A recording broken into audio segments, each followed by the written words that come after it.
Assalamualaikum warahmatullahi wabarakatuh. Perkenalkan, kami dari kelompok 3 akan merepresentasikan materi manajemen kompensasi sumber daya manusia. Perkenalkan, nama saya Abdul Majid Bahanan dengan NIM 2008 10 20 10 69. Kita mulai dengan pengertian manajemen kompensasi terlebih dahulu. Kompensasi merupakan sesuatu yang diterima karyawan sebagai pengganti kontribusi jasa mereka pada perusahaan. Karyawan yang bekerja di dalam sebuah perusahaan harus diberi imbalan bagi upaya yang telah mereka keluarkan untuk mencapai tujuan perusahaan dan tujuan pribadi mereka sendiri. Kompensasi lebih dari sekedar pemberian upah dan gaji, tetapi di dalamnya juga bisa termasuk insentif dan program kesejahteraan, dan pemberian kompensasi akan bisa meningkatkan produktivitas. Di dalam perusahaan kadang terjadi aksi pemogokan gajah, bahkan dapat memicu konflik, baik konflik yang bersifat horizontal maupun konflik vertikal. Hal ini didasari dikarenakan perusahaan tidak memberikan kompensasi yang layak bagi para karyawan yang bekerja di perusahaan tersebut. Oleh karena itu, kompensasi merupakan hal yang wajib dilakukan oleh perusahaan. Pemberian kompensasi merupakan tugas atau fungsi dari manajemen sumber daya manusia yang berhubungan dengan semua jenis pemberian penghargaan individual sebagai pertukaran dalam melakukan tugas organisasi.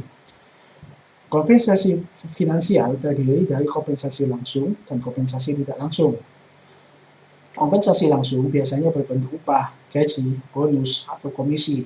Sedangkan kompensasi yang tidak langsung berbentuk seperti liburan, berbagai macam asuransi, jasa perawatan, dan lain-lain. Pemberian kompensasi juga harus disesuaikan oleh prestasi kerja karyawan selama dia bekerja. Jika perusahaan atau organisasi memberikan gaji terlalu tinggi, maka karyawan akan merasa cemas karena di tempat lain tidak dibayar setinggi itu, sehingga karyawan tersebut akan merasakan bahwa perusahaan menuntut terlalu banyak, yang mana tidak sesuai dengan tingkat kemampuannya. Rasa bersalah jika tidak mampu menghasilkan kinerja yang baik, dan juga yang terakhir adalah tidak merasa senang. Walaupun demikian, overpaid dampaknya tidak akan seburuk dengan pemberian kompensasi yang terlalu rendah. Jadi Departemen Sumber Daya Manusia di dalam sebuah perusahaan harus menciptakan keseimbangan pemberian kompensasi kepada para karyawan, menghindari hal yang merugikan dari pihak perusahaan atau organisasi, dan juga pihak pribadi dan individu karyawan tersebut. Tujuan manajemen kompensasi. Secara umum, tujuan manajemen kompensasi adalah untuk membantu perusahaan mencapai tujuan keberhasilan strategi perusahaan dan menjamin keadilan internal dan eksternal. Untuk mencapai tujuan kompensasi yang baik, maka diperlukan sebuah keseimbangan, dan masalah kompensasi juga harus benar-benar ditangani dengan baik oleh bagian kepegawaian. Adapun tujuan manajemen kompensasi berikut. Pertama, untuk memperoleh SDM yang berkualitas. Dengan adanya kompensasi yang cukup tinggi, maka akan menarik minat para pelamar yang ingin bekerja di perusahaan. Tingkat pembayaran harus responsif terhadap penawaran dan permintaan pasar kerja, karena perusahaan juga bersaing untuk mendapatkan sumber daya manusia yang berkualitas. Kedua, mempertahankan pegawai yang ada. Jika tingkat kompensasi tidak cukup bersaing, maka karyawan akan merasa tidak puas dan dihargai, yang nantinya akan berdampak pada keluarnya pegawai. Untuk menghindari hal tersebut, maka perusahaan harus menjaga tingkat kompetitif kompensasi. Ketiga, menjamin keadilan. Manajemen kompensasi selalu berupaya agar keadilan internal dan eksternal terwujud. Di sini keadilan terbagi dua macam, yaitu keadilan internal dan eksternal. Keadilan internal adalah bayaran harus mempunyai nilai yang sesuai dengan pekerjaannya. Tidak boleh ada yang berbeda pembayaran yang menangani pekerjaan yang sama. Keadilan eksternal adalah suatu pekerjaan yang sama hendaknya juga memperoleh imbalan yang sama dengan perbandingan imbalan pekerjaan yang sama di perusahaan lain. Keempat, penghargaan terhadap perilaku yang diinginkan. Imbalan yang diberikan harus bisa mendorong agar karyawan dapat bekerja sesuai dengan keinginan. Pembayaran yang diberikan harus memperkuat perilaku yang diinginkan dan bertindak sebagai insentif untuk perbaikan perilaku di masa depan. Rencana kompensasi efektif, menghargai kinerja, pengalaman bertanggung jawab, dan perilaku-perilaku lainnya.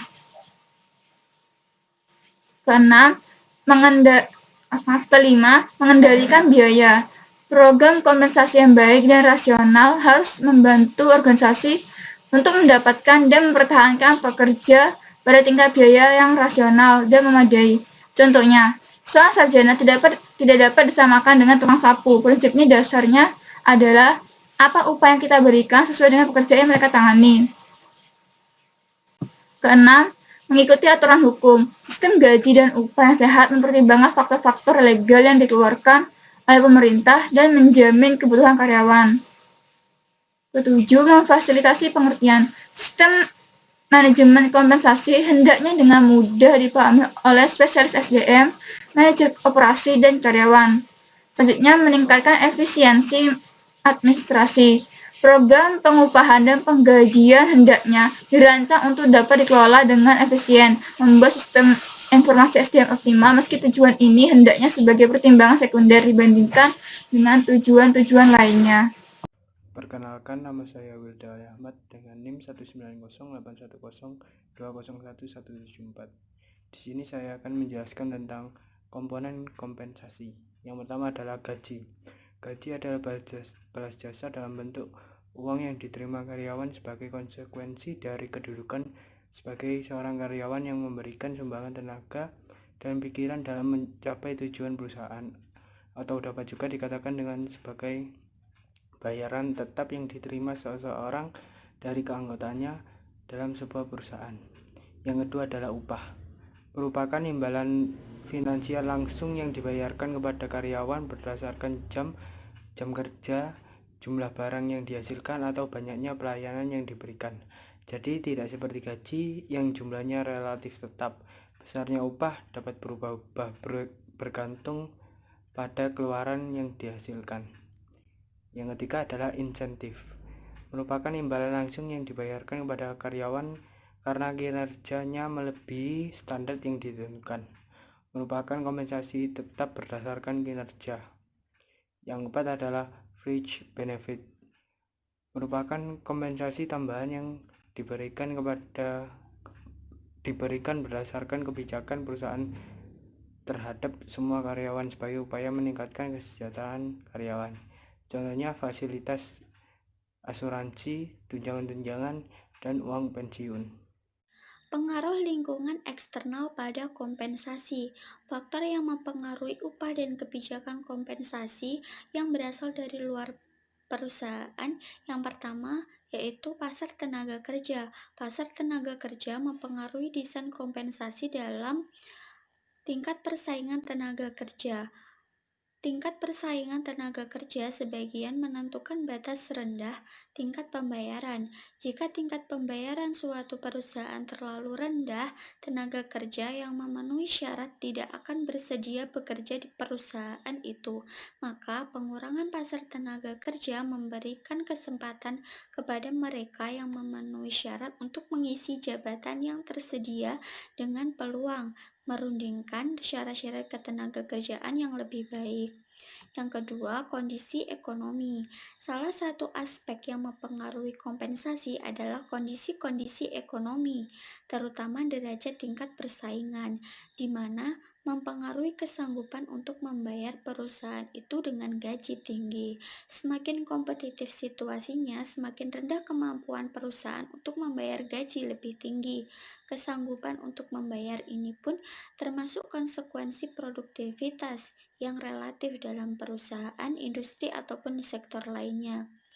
Jika suatu perusahaan sangat produktif, maka secara otomatis dapat membayar gaji lebih tinggi.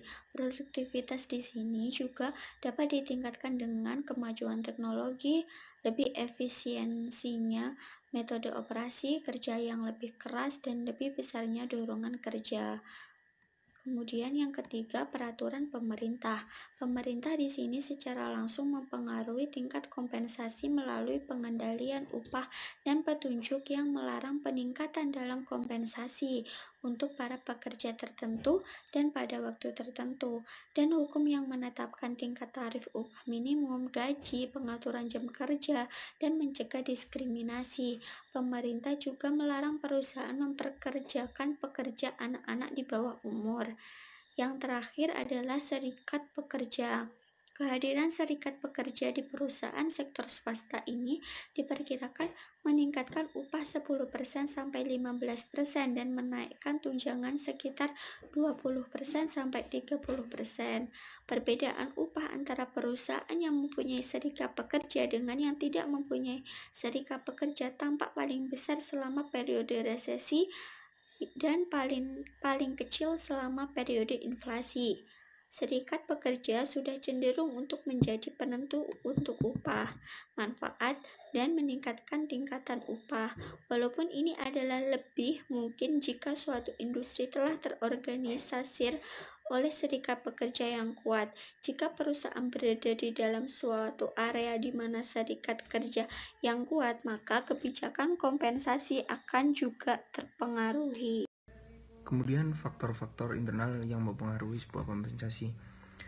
Ada beberapa faktor internal yang mempengaruhi upah atau kompensasi. Ukuran, yakni ukuran, umur, anggaran tenaga kerja perusahaan, dan siapa yang dilibatkan untuk membuat keputusan upah di dalam sebuah organisasi atau perusahaan. Untuk yang pertama, ukuran. Secara umum, bisa dilihat sebuah perusahaan yang lebih besar akan cenderung memberikan upah yang lebih tinggi. Kemudian yang kedua, umur. Sudah kita ketahui bersama tentang hubungan umur dengan upah. Walaupun beberapa peneliti menetapkan bahwa perusahaan yang lebih baru cenderung untuk membayar lebih dari sebuah perusahaan yang lama. Kemudian yang ketiga, anggaran tenaga kerja. Anggaran tenaga kerja secara normal adalah jumlah uang yang tersedia untuk kompensasi karyawan tahunan. Pertimbangan dalam menetapkan upah perlu melibatkan departemen dan para penyelia. Kemudian yang empat, siapa yang membuat keputusan kompensasi? Dalam hal ini, manajemen puncak membuat keputusan yang menentukan jumlah total anggaran perusahaan yang diperuntukkan untuk membayar upah intensif, lemburan, dan kebijakan upah lainnya. Sebagai perusahaan berkembang, ahli kompensasi, direktur boleh juga mempunyai masukan. Saya Indah Putri Pratiwi akan melanjutkan presentasi dari teman saya mengenai tahapan menetapkan kompensasi. Tujuan manajemen kompensasi bukanlah membuat berbagai aturan dan hanya memberikan petunjuk saja. Namun, semakin banyak tujuan perusahaan, maka pemberian kompensasi juga harus semakin efektif. Untuk memenuhi tujuan tersebut, ada beberapa tahapan yang perlu dilakukan dalam manajemen kompensasi. Tahap 1 yaitu mengevaluasi setiap pekerjaan dengan menggunakan informasi analisis pekerjaan untuk menjamin keadilan internal yang didasarkan pada nilai relatif setiap pekerjaan. Tahap 2 adalah melakukan survei upah dan gaji untuk menentukan keadilan eksternal yang didasarkan pada upah pembayaran di pasar kerja. Yang ketiga adalah menilai harga tiap pekerjaan untuk menentukan pembayaran upah yang didasarkan pada keadilan internal dan eksternal. Kemudian slide selanjutnya akan dilanjutkan oleh teman saya. Maka saya Ernest Kawino, NIM 1908-10-20-10-38. Di sini saya akan membahas manajemen sumber daya manusia tentang materinya, yaitu tentang evaluasi dan analisis pekerjaan.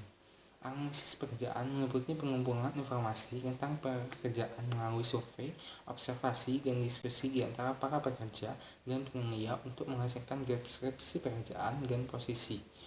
Dengan informasi dari analisis pekerjaan sebagai bahan dari sistem SDM, para analisis kompensasi memiliki informasi maksimum yang dibutuhkan untuk melakukan evaluasi pekerjaan. Evaluasi pekerjaan merupakan prosedur sistematis untuk menentukan nilai relatif dari pekerjaan. Meskipun terjadi perbedaan pendekatan, setiap pendekatan memperkembangkan tanggung jawab, keahlian, upaya-upaya, dan kondisi kerja yang inherent dalam pekerjaan. Evaluasi ini menentukan pekerjaan mana yang lebih tinggi nilainya daripada yang lainnya. Hasil dari pemikiran sebuah evaluasi adalah subjektif. Oleh karena itu, evaluasi harus dilakukan secara khusus oleh SDM yang terlatih. Sekelompok manajer atau spesialis yang melakukan evaluasi itu disebut dengan komite evaluasi pekerjaan. Komite ini mereview informasi analisis pekerjaan untuk mempelajari tugas, tanggung jawab, dan syarat-syarat pekerjaan. Metode yang umum digunakan sebagai evaluasi pekerjaan adalah yang pertama, penyusunan peringkat pekerjaan. Penyusunan peringkat pekerjaan adalah metode yang paling sederhana. Para spesialis mereview informasi analisis pekerjaan dan kemudian membuat susunan peringkat tiap pekerjaan secara subjektif sesuai dengan kepentingan relatif ketika membandingkannya dengan pekerjaan-pekerjaan lain dalam perusahaan. Yang kedua yaitu penilaian kelas pekerjaan. Deskripsi penilaian ini hampir sepadan dengan deskripsi pekerjaan yang menggunakan nilai relatif yang diekspresikan sebagai kelas pekerjaan. Semakin penting sebuah pekerjaan, semakin besar pembayarannya. Tetapi jika ukuran presisinya kurang, maka akan mengalami ketidakteraturan dalam menentukan tingkat pembayarannya. Yang ketiga yaitu perbandingan faktor. Dengan metode pembandingan faktor, komite evaluasi pekerjaan membandingkan faktor-faktor pekerjaan yang saling terkait. Faktor-faktor ini meliputi tanggung jawab, keahlian atau keterampilan, mental atau fisik, dan syarat pekerjaan lainnya. Metode ini meliputi yang pertama menentukan faktor-faktor penting, yang kedua menentukan pekerjaan-pekerjaan kunci, yang ketiga membagi upah secara adil yang berlaku untuk pekerjaan kunci, yang keempat menentukan pekerjaan-pekerjaan kunci pada daftar faktor pembanding, yang kelima mengevaluasi pekerjaan-pekerjaan lain. Metode yang keempat yaitu sistem pemberian angka. Sistem ini mengevaluasi faktor-faktor penyeimbang tiap pekerjaan dengan menggunakan unsur upah sebagai pembanding faktor. Sistem ini menggunakan angka-angka. Sistem ini dijalankan melalui 6 tahap dan biasanya melalui komite evaluasi pekerjaan atau analisis individu, yaitu yang pertama menentukan faktor-faktor penting, yang kedua menentukan tingkatan faktor-faktor, yang ketiga memberi poin bagi setiap subfaktor, yang keempat memberi poin bagi setiap angka tingkatan, yang kelima mengembangkan manual poin, yang keenam menerapkan sistem poin. Setelah poin total diketahui, selanjutnya dibuat peringkat pekerjaan, seperti pembuatan peringkat pengelasan pekerjaan dan sistem pembangunan faktor-faktor. Penyusunan ini hendaknya dapat direview oleh departemen agar hal ini tepat.